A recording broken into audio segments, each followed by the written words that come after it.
People say age makes a man weaker, until they meet someone who survived things far worse.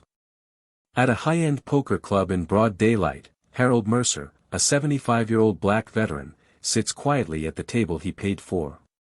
Then a CEO slams his chips down and sneers, "Old black men shouldn't sit with real players." Laughter follows, but Harold's eyes stay still, too still. What happens when the most underestimated person in the room finally stands? The first card hits the felt with a sharp snap. The room froze the moment the CEO slammed his hand on the poker table and barked, "Old black men shouldn't sit where real players sit." His voice cut through the noon sunlight spilling across the club's marble floor. At the far end of the table sat Harold Mercer, a 75-year-old black man with calm, steady eyes and a posture that didn't bend, even when the world did. He hadn't come to win money, just to enjoy a quiet game. But the CEO wanted a spectacle. He flicked a stack of chips at Harold's chest, one chip bouncing and rolling to the edge like a tiny insult no one else dared touch. Some guests laughed under their breath. One woman whispered, "Why is he even here?" And yet, something in Harold's unmoving gaze hinted that the story wasn't as simple as they thought.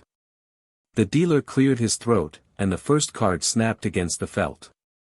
Harold lifted his cards with careful fingers, the same fingers that had once held far heavier things, though no one here knew it. The CEO leaned back, spreading his arms wide like he owned the oxygen in the room. "Look at him tremble," he announced loudly. In truth, Harold wasn't trembling, but the CEO's voice made enough people assume he was. That was the point.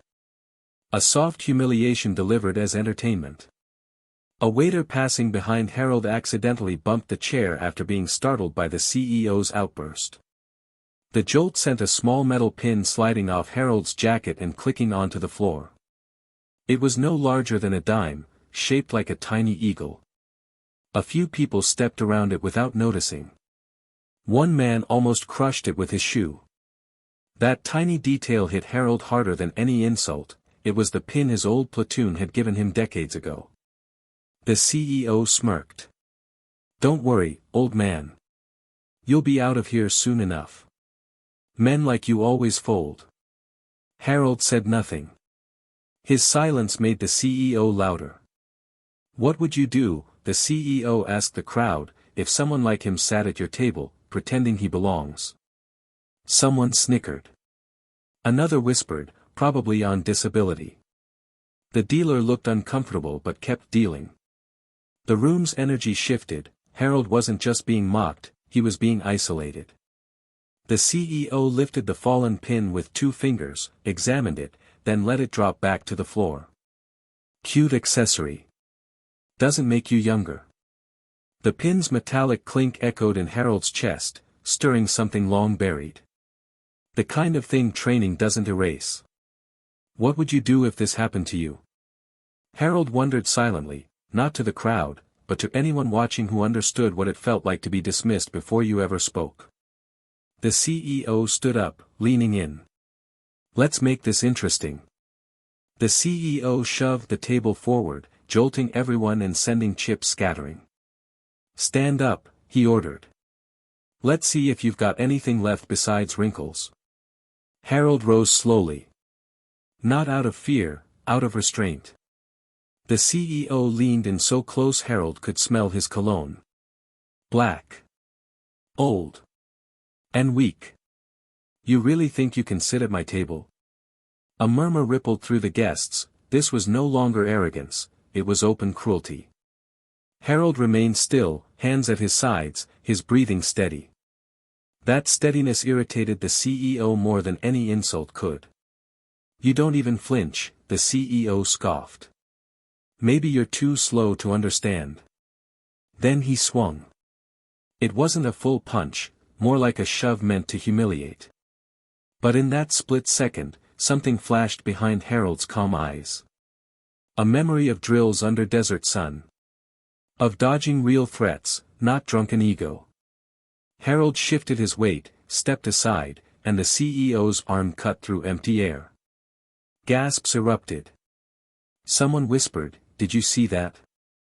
The CEO tried again, angrier. "Stand still, old man." But Harold didn't. His movements were too smooth, too practiced, too familiar to the few veterans in the room who suddenly straightened. "Wait," one of them murmured. "Those are defensive reflexes. He's not just anybody." A glimmer of the truth finally began to surface. The CEO lunged one last time, overcommit and sloppy. This time Harold didn't step aside, he stepped in. A pivot, a precise shift of balance, and in one fluid motion he guided the CEO's momentum straight into the poker table. The man crashed across the felt, scattering cards like fractured pride. Silence swallowed the room. Harold stooped, picked up the fallen platoon pin, and pinned it back onto his jacket with steady hands. Only then did he speak. "You wanted to know what I had left," he said quietly. "Strength. Discipline. And a lifetime of earning respect you never learned to give." The CEO lay speechless, staring up at the man he'd misjudged. Harold turned to leave, pausing just long enough to let a final truth settle over the room. "Next time you question someone's worth," he said, "make sure you're qualified to measure it." The dealer finally exhaled. Someone whispered, "Who is he?" But Harold didn't answer. He simply walked out, leaving the question behind like a weight the room would carry for a long time.